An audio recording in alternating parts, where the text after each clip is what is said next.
Assalamualaikum warahmatullahi wabarakatuh. Perkenalkan sebelumnya, nama saya Ita Puspitasari. Saya dari Universitas Muhammadiyah Pringsebo, Fakultas Ekonomi dan Bisnis. Di sini saya akan memberikan sebuah materi, yaitu ekonomi di era new normal dan pemanfaatan media sosial. Tetapi sebelum kita masuk ke ekonomi dan media sosial, di sini saya ingin menjelaskan sedikit tentang apa sih itu COVID-19. COVID-19 atau yang biasa masyarakat umum lebih dikenal dengan virus corona, yaitu penyakit menular yang disebabkan oleh sebuah virus. Virus ini pertama kali ditemukan di Wuhan, China. Virus ini ditransmisikan melalui droplet atau biasa disebut dengan percikan air liur, yaitu yang menyebabkan seseorang yang terinfeksi itu batuk, bersin. Bahkan ketika menghembuskan nafas pun droplet ini bisa menyebar. Nah, karena droplet itu sangatlah berat, sehingga tidak sanggup untuk bertahan lama di udara. Maka dari itu dia akan lebih cepat jatuh ke lantai, ke benda-benda yang ada di sekitarnya. Sehingga setelah kita memegang benda-benda itu, kita harus mencuci tangan agar terhindar. Nah, sekarang ini pemerintah lebih banyak melakukan tes cepat atau biasa disebut dengan rapid test untuk bertujuan menentukan langkah apa sih yang harus diambil.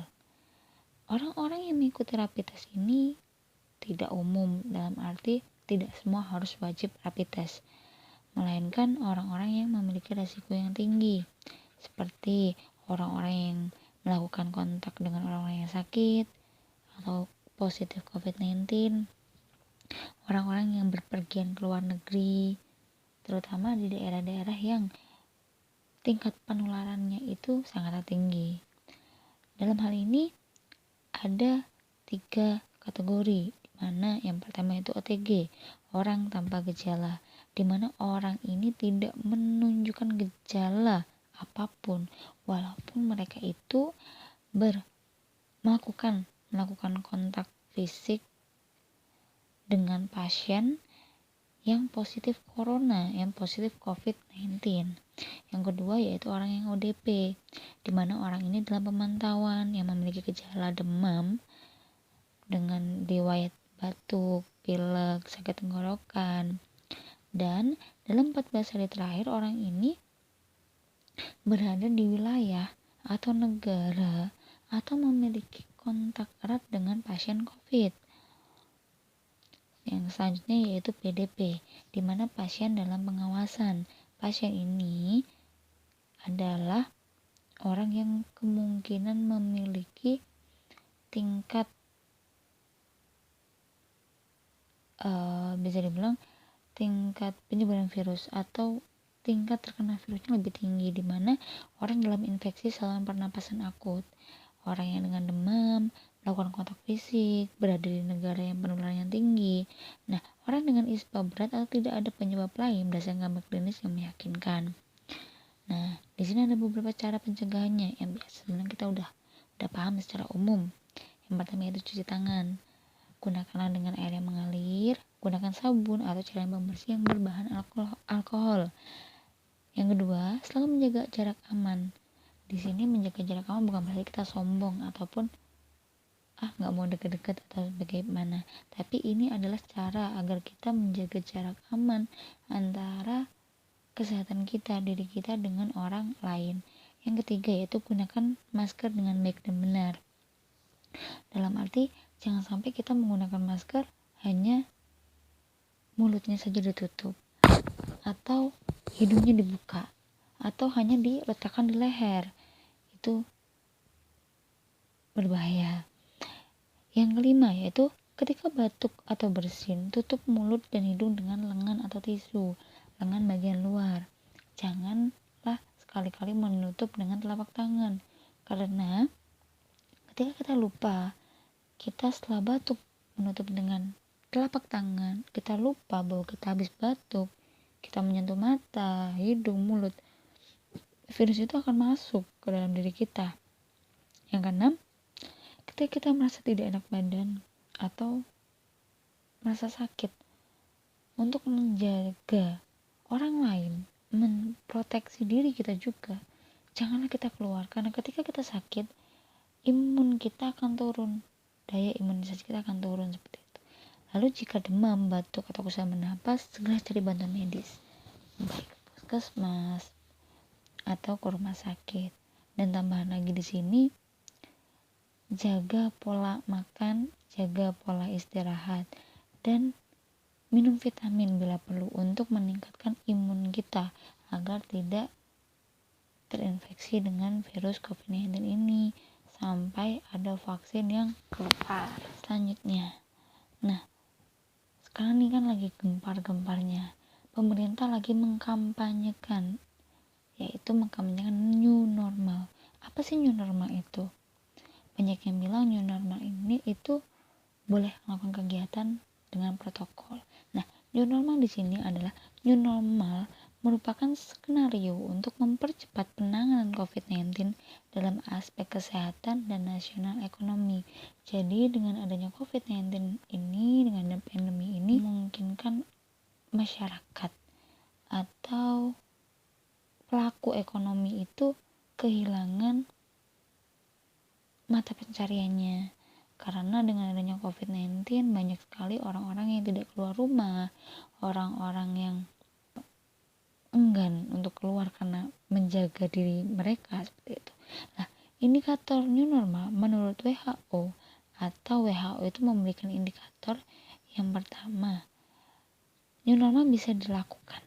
Yang pertama, asal tidak menambah penularan atau memperluas, semaksimalnya mengurangi jumlah penularannya. Jadi ketika dengan adanya new normal itu tidak malah memperluas, menambah jumlah penderita COVID atau pasien terinfeksi COVID. Yang kedua, menggunakan indikator sistem kesehatan, yaitu adaptasi dan kapasitas dari sistem kesehatan untuk bisa merespon pelayanan COVID. Hal ini biasa diterapkan di rumah sakit atau puskesmas atau puskes daerah agar mereka itu bisa cepat tanggap ketika ada pasien yang memberikan gejala, seperti ada indikator gejala yang keluar seperti itu. Yang ketiga itu surveillance, yakni cara menguji seseorang atau sekelompok kerumunan apakah mereka berpotensi atau tidak. Jadi diadakannya rapid test atau tes massal, baik itu di pasar, mungkin perkumpulan seperti itu.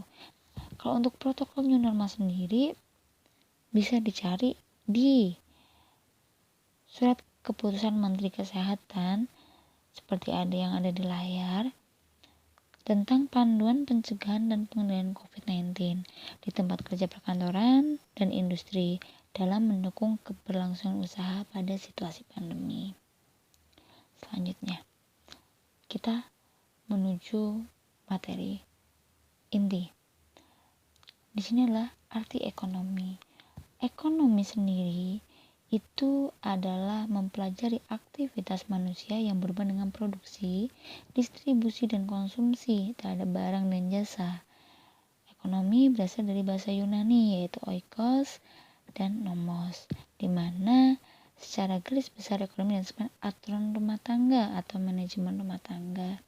Sementara yang dimaksud ahli ekonomi yaitu orang yang menggunakan konsep ekonomi dan data dalam bekerja, atau yang biasa kita kenal dengan kegiatan kita sehari-hari seperti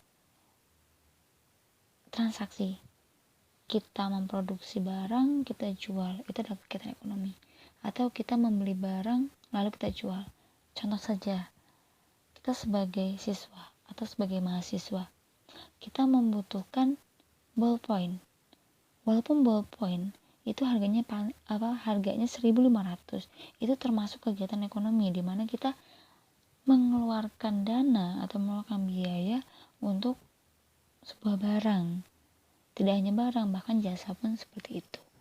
Lalu dengan adanya pandemi ini yang tidak bisa kita pungkiri dan tidak bisa kita lepas pada saat ini. Bagaimana sih kondisi ekonomi dalam masa pandemi COVID ini? Indonesia dihadapkan dengan banyak sekali persoalan dalam aspek ekonomi, terutama akibat pandemi COVID-19. Kondisi ekonomi Indonesia nampak sangat memprihatinkan. Secara global, 2020 itu diperkirakan jatuh seperti depresi 1930. Hal ini bukan lagi seperti tahun 2008 atau 1997. Kondisi ini juga memicu penurunan perdagangan, bahkan perdagangan internasional.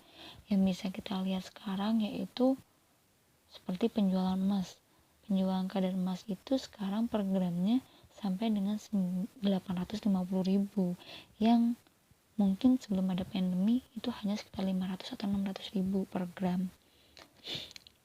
Nah, kondisi ini diteliti oleh Lembaga Eksekutif Mahasiswa Universitas Islam Indonesia, di mana kondisi ini pemulihannya atau upaya pemulihannya ini menjadi fokus yang utama dan penanganannya seperti itu. Jadi lembaga UII ini meneliti bagaimana sih upaya-upaya yang pemerintah lakukan untuk memulihkan ekonomi kembali seperti sedia kala. Nah, selanjutnya yaitu apa sih media sosial? Kemudian apa sih kegunaan media sosial itu? Lalu dampaknya, serta masalah, manfaatnya, kelebihan dan kekurangannya, apa yang harus kita lakukan dan apa yang tidak kita harus lakukan, serta contoh pemanfaatannya. Kita bahas satu-satu di sini ya. Yang pertama, apa sih media sosial itu? Mungkin banyak sekali orang yang sudah sangat paham. Bahkan sekarang sampai ibu-ibu, bapak-bapak itu sudah paham. Atau mungkin kalau di perkotaan, kakek nenek sudah paham dengan media sosial. Seperti yang banyak dipakai yaitu WhatsApp, Facebook, Instagram, bahkan TikTok itu sebuah media sosial. Apa sih media sosial itu?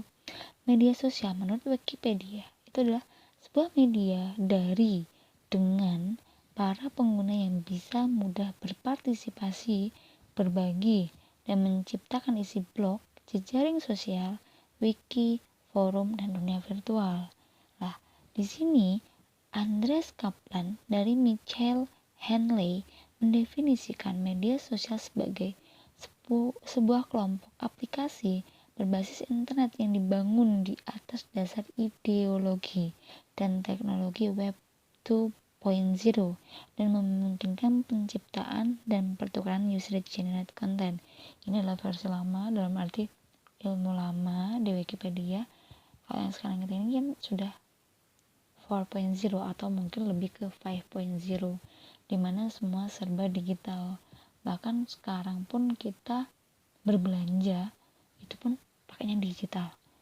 Kita pengen beli baju, kita pengen beli perlengkapan, bahkan kita pengen beli makanan pun kita sekarang udah pakai media sosial seperti Gojek, Shopee, Tokopedia. Itu merupakan media sosial. Nah, di sini ada klasifikasi media sosial nih: proyek kolaborasi, blog dan microblog, konten, situs jaring sosial, virtual game world, virtual social world.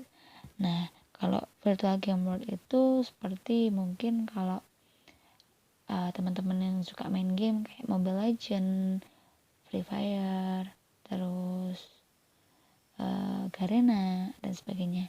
Kalau untuk seperti WhatsApp, Instagram itu masuk ke yang nomor 6, yaitu virtual social world, seperti itu.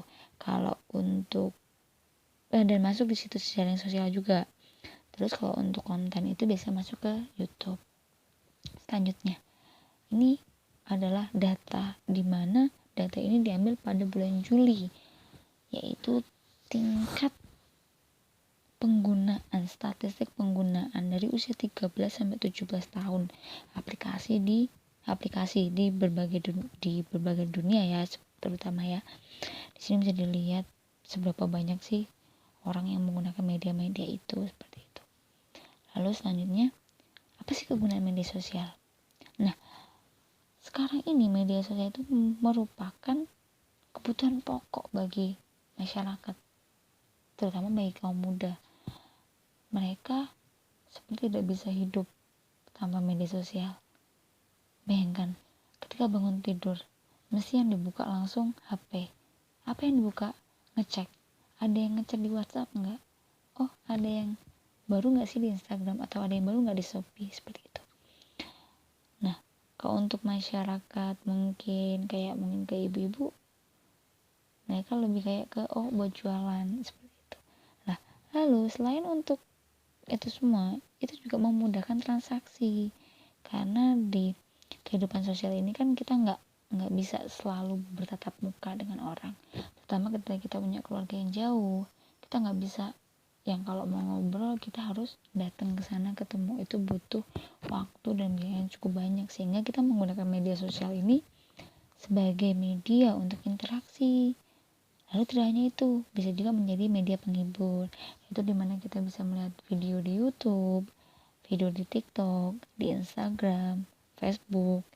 Terus media informasi, dimana kita bisa dengan mudah sekarang membaca berita online, koran online, tetapi dengan syarat kita tidak boleh langsung percaya, apalagi dengan berita-berita yang sumbernya tidak jelas. Selanjutnya, yaitu menggali kreativitas. Sekarang banyak sekali di media-media itu tentang dekorasi atau kerajinan-kerajinan tangan. Nah, ini. Lalu, tidak hanya untuk kehidupan sehari-hari, nyatanya media sosial pun sekarang digunakan dalam bidang bisnis perusahaan. Sudah banyak sekali perusahaan-perusahaan yang menggunakan media sosial sebagai platform mereka untuk berbisnis. Selanjutnya, apa sih dampak media sosial? Nah, di sini dampak media sosial ini lebih ke pribadi, yaitu kecanduan, di mana seseorang akan merasa kecanduan terhadap media sosial, sehingga mereka cenderung menjauh dari sosial, tidak mau berkomunikasi secara langsung. Lalu sini berkurangnya rasa percaya diri, di mana mereka melihat standar kepercayaan diri orang lain itu tinggi, seperti itu. Lalu dampak positifnya di sini adalah memastikan keterlibatan yang lebih baik. Ini sebenarnya bisa dibilang tergantung orangnya, tergantung pribadi masing-masing. Terlibat yang lebih baik dalam arti ke sisi positifnya, seperti menambah jaringan bisnis, seperti itu. Lalu merealisasikan potensi, seperti yang punya kerajinan, yang punya ide-ide kreatif bisa dituangkan lalu bisa dijual untuk menambah penghasilan. Terus lalu dampak media sosial pada bisnis, dimana meningkatkan kesadaran merek. Jadi untuk kerajinan kita pakai merek, kita jual, orang lain bisa tahu, seperti itu. Lalu tetap dalam pikiran, dimana di sini ketika kita bisnis pakai media sosial itu tidak perlu menggunakan banyak tempat, banyak biaya, banyak waktu, karena yang kita lakukan adalah membuat kerajinan, kita take picture yang lebih bagus, kita upload, lalu menunggu pelanggan, atau kita bisa promosi. Kita tidak harus buka jam toko atau seperti itu. Selanjutnya, yakni manfaat. Nah, manfaat ini yaitu bisa dibilang membangun dan menarik minat masyarakat nih, dari mulai like, kemudian otomatis orang kepo, lalu mereka akan membeli produk kita, seperti itu kan. Nah, media sosial itu tidak hanya sekedar marketing sebenarnya, bisa dibilang juga learn and improve, dimana kita di media sosial itu bisa belajar, lebih menggali, belajar dan lebih berkembang.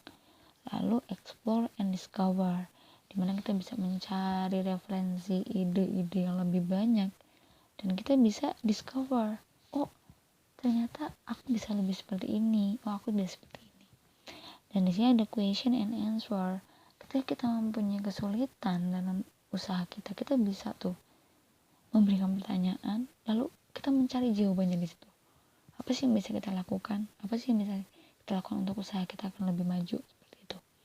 Lalu customer service melalui media sosial itu sangatlah mudah, dimana kita tidak perlu sekarang telepon atau datang langsung. Kita hanya tinggal ngechat. Telepon hanya ketika lebih benar-benar emergency dan kita harus mendengar secara detail, seperti itu. Lalu product development, di lain itu semua ada kelebihan dan kekurangan, dimana kelebihannya itu menjangkau dunia.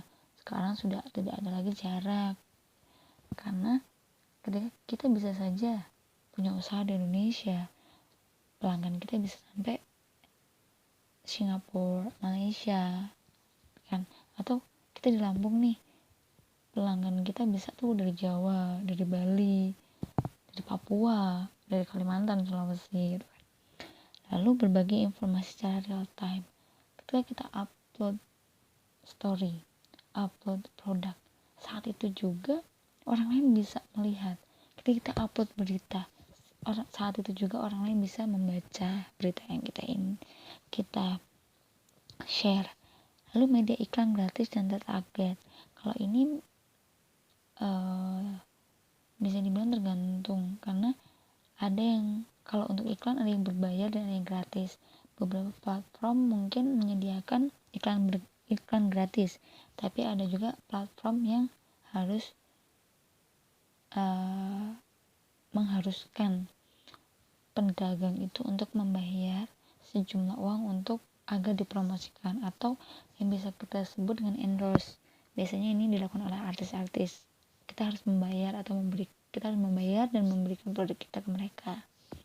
Nah, berita tersebut dengan cepat ini sama dengan berbagai informasi secara real time, karena saat itu juga, detik itu juga, ketika sudah diupload, orang bisa melihat.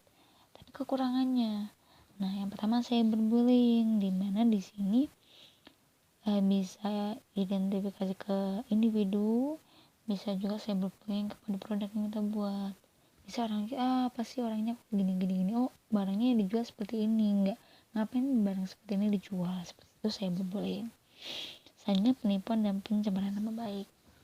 Biasanya di sini ketika kita punya produk bagus akan ditiru dengan nama yang sama, dan orang itu akan mengatasnamakan kita atau mengambil foto-foto produk kita tanpa izin dan menjualnya dengan nomor rekening atau kontak mereka, tetapi mereka melakukan penipuan. Ketika sudah ditransfer tidak dikirim barang, terus membuang waktu, dimana kita biasa dari 24 jam waktu kita itu bisa sampai 18 jam hanya untuk handphone.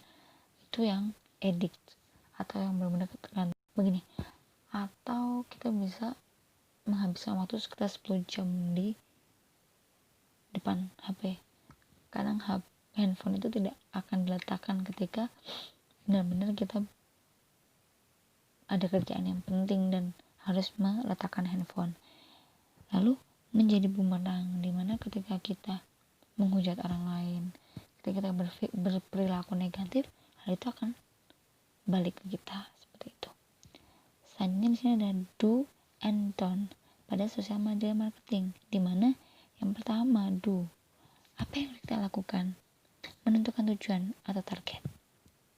Membangun network itu sangat penting, karena kita berjualan di media sosial, yaitu konsisten. Karena kalau kita nggak konsisten, orang lain kan melihat, oh kok nggak konsisten sih, seperti itu. Lalu menjadi pendengar yang baik. Harus, kalau ketika klien ada yang komplain, kok barangnya seperti ini, kita harus menerima dengan lapang dada. Lalu membuat konten yang menarik agar orang lain itu tertarik pada produk-produk kita, seperti itu. Lalu bersosialisasi, terus lalu melakukan komunikasi secara rutin. Melakukan komunikasi secara rutin agar hubungan kita dengan pembeli itu baik. Lalu apa sih yang tidak boleh dilakukan?